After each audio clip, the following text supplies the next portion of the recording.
आज के टाइम में जब मेडिकल साइंस इतना एडवांस हो गया है, फिर भी एक नॉर्मल सर्दी जुकाम की कोई परफेक्ट दवा क्यों नहीं है।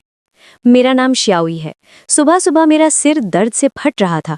हाथ में ढेर सारी सर्दी और सूजन की गोलियां लिए मैं यही सोच रहा था, लेकिन जैसे ही मैंने ये बोला, मेरे हाथ से वो सारी दवाएं अचानक गायब हो गईं और तभी मेरे दिमाग में एक रोबोटिक आवाज गूंजी। मालिक की इच्छा डिटेक्ट हो गई है। डीकॉम्पोजिशन रिकंस्ट्रक्शन सिस्टम एक्टिवेट किया जा रहा है।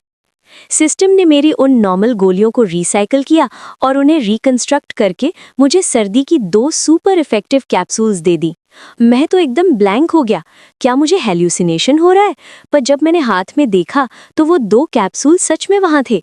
मेरी टैबलेट्स कैप्सूल में कैसे बदल गईं? मैंने ऑनलाइन नॉवेल्स में सिस्टम्स के बारे में बहुत पढ़ा था, पर मैंने सपने में भी नहीं सोचा था कि रियल लाइफ में मुझे कोई सिस्टम मिल जाएगा। तभी मेरी मॉम की चिल्लाने की आवाज आई, श्याओई, क्या टाइम पास कर रहा है? आज कॉलेज एंट्रेंस से पहले तेरा लास्ट प्रैक्टिस एग्जाम है। जल्दी दवा खा और स्कूल निकल। मुझे पता है तू किसी टॉप यूनिवर्सिटी में तो जाने से रहा, पर किसी नॉर्मल कॉलेज लायक तो मार्क्स ले आ। मॉम का जूता उड़ने ही वाला था, तो मैंने ज्यादा नहीं सोचा। सेफ्टी के लिए दोनों गोलियां एक साथ नहीं खाई, बस एक कैप्सूल मुंह में डाला, दूसरा बैग में रखा और जैकेट पहनकर घर से भाग लिया।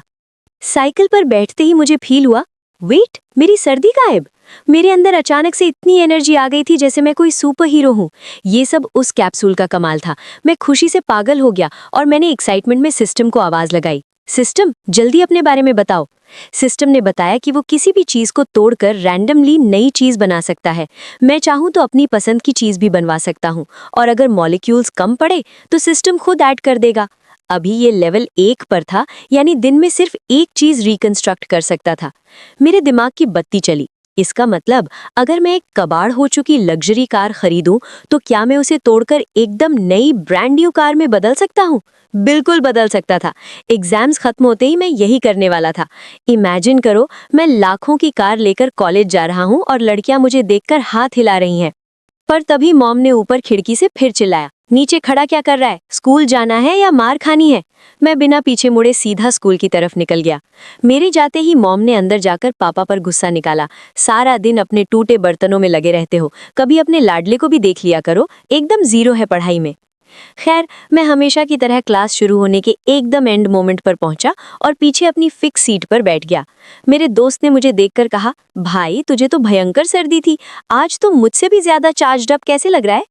इससे पहले मैं कुछ बोलता, हमारी खड़ूस क्लास टीचर पेपर्स का मोटा बंडल लेकर आ गई। सब रेडी हो जाओ, ये तुम्हारा लास्ट हाई स्कूल एग्जाम है, अपना बेस्ट देना। टीचर की वही पुरानी मोटिवेशनल स्पीच चालू थी। पेपर बंटने ही वाले थे कि अचानक फर्स्ट रो के कोने से लगातार और बहुत तेज खांसने की आवाज आने लगी। शांत क्लास में वो आवाज बहुत लाउड थी। वो हमारी क्लास की टॉपर श्याओ जिहान थी। वो बहुत सिंपल रहती थी, बड़े चश्मे और ढीले यूनिफॉर्म में अपना चेहरा छुपा कर रखती थी। बचपन में ही अनाथ हो गई थी, इसलिए उसमें कॉन्फिडेंस एकदम नहीं था और क्लास वाले उसे बदसूरत लड़की बुलाते थे। वो बेचारी हाथ से मुंह दबाकर अपनी खांसी रोकने की बहुत कोशिश कर रही थी। टीचर ने तरस खाकर कहा, श्याओ श्याओ, ऐसे काम नहीं चलेगा, तुम मेडिकल रूम चली जाओ, इस सर्दी से तुम्हारे मार्क्स खराब हो जाएंगे। उन्हें पता था कि वो खुद से कभी दवा नहीं खरीदेगी। तभी मैं अपनी लास्ट बेंच से खड़ा हुआ और एक दमदार आवाज में बोला, मैम, मेरे पास सर्दी की एक ऐसी सुपर दवा है जिससे खांसी तुरंत रुक जाएगी, शायद पहले इसे वो खा लेनी चाहिए। मेरी आवाज सुनते ही पूरी क्लास की नजरें एक साथ मुझ पर आकर टिक गईं। क्लास के सारे लड़के मुझे हैरानी से देख रहे थे, पर भाई मुझे किसी की परवाह नहीं थी। मैं सीधा खड़ा हुआ और एक चौड़ी मुस्कान के साथ क्लास की पहली बेंच की तरफ चल दिया। मेरे हाथ में वो जादुई सर्दी की दवा का पैकेट था। वैसे तो मेरा इस सब से कोई लेना देना नहीं था, पर अचानक मेरे दिमाग की बत्ती चली। सुबह मैंने एक कैप्सूल खाया था और एक बचा था, तो क्यों ना श्याओ जिहान पर इसका एक्सपेरिमेंट किया जाए। अगर ये दवा दूसरों पर भी काम कर गई तो भाई मैं तो फ्यूचर में करोड़पति बन जाऊंगा। हमारी वो सख्त टीचर, जिन्हें सब खड़ूस बुलाते थे, वो भी मुझे हैरानी से देख रही थी। उन्हें लगा शायद मैंने क्लास में कोई नई शरारत सोची है। उन्हें पता था कि क्लास के लड़के जिहान को बदसूरत बुलाते हैं और उससे दूर भागते हैं। पूरी क्लास की घूरती हुई आंखों के बीच मैं बड़े आराम से जिहान के पास पहुंचा और पैकेट उसकी तरफ बढ़ा दिया। ये लो, ये दवा बहुत कमाल की है, मैंने भी सुबह यही खाई थी। मैंने झूठ नहीं बोला था, दवा सच में सुपर इफेक्टिव थी। अचानक एक हाथ अपने सामने देखकर जिहान एक पल के लिए सुन्न पड़ गई। उसने अपना मुंह दबा रखा था और सिर नीचे था। फिर उसने बहुत शर्माते हुए सिर थोड़ा सा ऊपर उठाया और मुझ जैसे लंबे और हैंडसम लड़के को देखकर उसका चेहरा एकदम लाल हो गया। वो हिचकिचाई, ना में सिर हिलाया और धीरे से थैंक यू बोलकर वापस मुंह छुपा लिया। पर जैसे ही उसने सिर हिलाया, उसके वो लंबे बाल साइड में हट गए और बस एक पल के लिए उसका असली चेहरा मेरे सामने आ गया। हालांकि उसने तुरंत सिर नीचे कर लिया था, पर भाई मेरी तो आंखें फटी की फटी रह गई।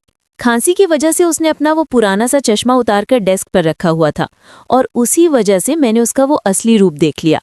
एकदम दूध जैसी गोरी स्किन, कमल के फूल जैसा प्यारा और नाजुक चेहरा। भाई वो इतनी खूबसूरत थी कि मैं लफ्जों में नहीं बता सकता। भाई साहब, क्या मैं सपना देख रहा हूँ? क्या यही वो बदसूरत लड़की है? क्या क्लास के सारे लड़के अंधे हो गए हैं या मेरी आंखों में कोई खराबी आ गई है? मैं तो एकदम ब्लैंक हो गया।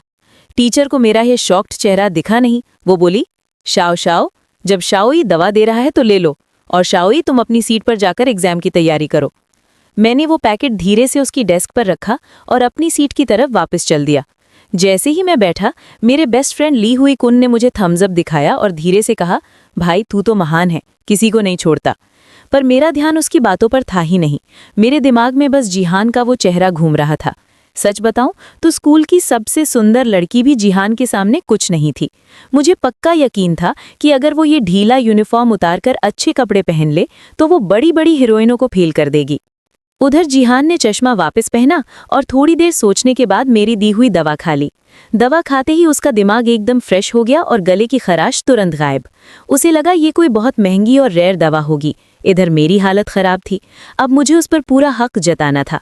पर भाई एग्जाम शुरू हुए 10 मिनट बीत चुके थी और मैंने अपना नाम तक नहीं लिखा था। मेरे अंदर एक ही ख्याल चल रहा था कि इससे पहले कोई और इस छुपे हुए खजाने को देख ले, मुझे इसे अपना बनाना होगा। पर तभी मुझे टेंशन हुई। कॉलेज एंट्रेंस में सिर्फ 1 हफ्ता बचा था। जिहान तो टॉपर है, वो तो देश की टॉप यूनिवर्सिटी में जाएगी और मेरे जैसे मार्क्स के साथ तो मैं उसे कभी दोबारा देख भी नहीं पाऊंगा। मैंने ठान लिया, नहीं, मुझे भी टॉप कॉलेज जाना होगा। मुझे गजब के मार्क्स लाने होंगे ताकि मैं भी उसी यूनिवर्सिटी में जाऊं। मैंने जोश में आकर पेपर देखा, पर भाई अगले ही पल मेरी हवा निकल गई। इंग्लिश के उस पेपर का हर एक अक्षर मुझे समझ आ रहा था, पर जोड़कर क्या मतलब बन रहा था ये मेरे पल्ले नहीं पड़ रहा था। तभी मेरी आंखें चमकी। अरे हाँ, मैं सिस्टम के बारे में कैसे भूल गया? अब तो मेरे पास पावर है। टॉप करना कौन सी बड़ी बात है? पर मैं जितना मर्जी सोच लूं, मुझे कोई आइडिया नहीं आ रहा था। क्या मैं एग्जाम के बीच पेपर को तोड़कर वापस बना लूं? पर सिस्टम तो दिन में सिर्फ एक ही बार यूज कर सकता हूं और एग्जाम तो कई सारे होने थे। पूरे 2 घंटे में यही सोचता रहा।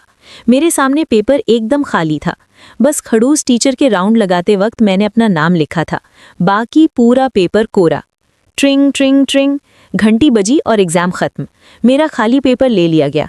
मैं माथा पकड़कर बैठा था कि तभी मुझे लगा कोई मेरे सामने आकर खड़ा हो गया है। मुझे लगा वही बेवकूफ़ दोस्त ली हुई कुन होगा। अरे यार, ली हुई कुन, क्या तू अकेले सुसु भी नहीं जा सकता? हमेशा मुझे घसीटता। ए तुम, शाओ जिहान, अरे क्या हुआ, कोई काम था क्या? उसने वापस वो बड़े बड़े पुराने चश्मे पहन लिए थे और फिर से वही बदसूरत लड़की वाला भेष बना लिया था। वो अपनी गर्दन झुकाए चुपचाप खड़ी थी। उसने बहुत हिचकिचाते हुए कहा, वो सर्दी की दवा के लिए थैंक यू। मैंने देखा तुमने पूरा पेपर खाली छोड़ा है, तो ये लो, ये तुम्हारे काम आएगा।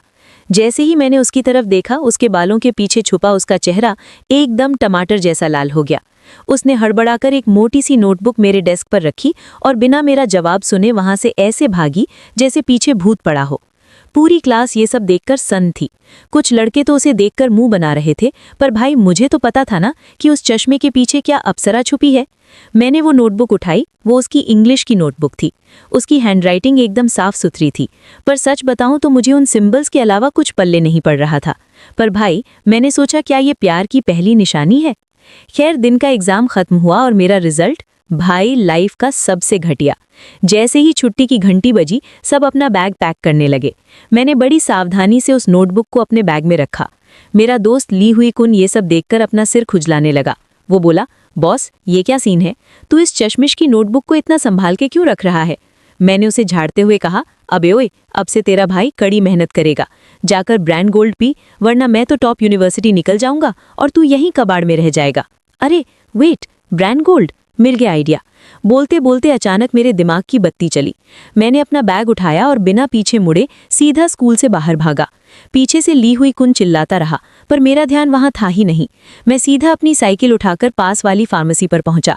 मैंने दुकानदार से मेमोरी बूस्टर पिल्स का एक बॉक्स खरीदा और घर आ गया। अब बस रात के 12 बजने का इंतजार था, क्योंकि सिस्टम दिन में सिर्फ एक ही बार काम करता था। रात को जब 12 बजे मैं बिस्तर से उछलकर खड़ा हुआ। सिस्टम, इन 7 गोलियों को तोड़कर एक सुपर ब्रांड पिल बना दो। अचानक मेरे हाथ से वो गोलियां गायब हो गईं और सिस्टम की आवाज आई। डीकॉम्पोजिशन और रिकंस्ट्रक्शन शुरू। मालिक को मिलती है एक सुपर ब्रांड पिल। मेरे हाथ में एक छोटी सी नीली गोली आ गई। मैंने बिना सोचे उसे निगल लिया। पर भाई 5 मिनट हो गए, 10 मिनट हो गए, कुछ नहीं हुआ। मैंने चिढ़कर सिस्टम से पूछा तो उसने बताया कि दिमाग को ऑप्टिमाइज करने के लिए मुझे सोना पड़ेगा। अगली सुबह जब मॉम ने दरवाज़ा खटखटाया तो मैं उठा, पर इस बार कुछ अलग था। आमतौर पर सुबह उठते ही जो आलस और भारीपन होता था वो गायब था। मेरा दिमाग इतना साफ और तेज महसूस हो रहा था जैसे मैं पूरी दुनिया की नॉलेज एक बार में पढ़ सकता हूँ। क्या यही था उस सुपर पिल का कमाल? शाओई की जिंदगी अब एक नया मोड़ लेने वाली है, जहां एक तरफ उसके पास जादुई सिस्टम की पावर है और दूसरी तरफ जीहान जैसी खूबसूरत लड़की का साथ। लेकिन क्या ये सब इतना आसान होगा? अगर आप इस कहानी के रोमांच को आगे भी महसूस करना चाहते हैं तो मुझे कमेंट सेक्शन में ज़रूर बताएं। वीडियो को एक प्यारा सा लाइक दें और बेल नोटिफिकेशन ऑन कर लें ताकि आप अगला धमाका मिस ना करें।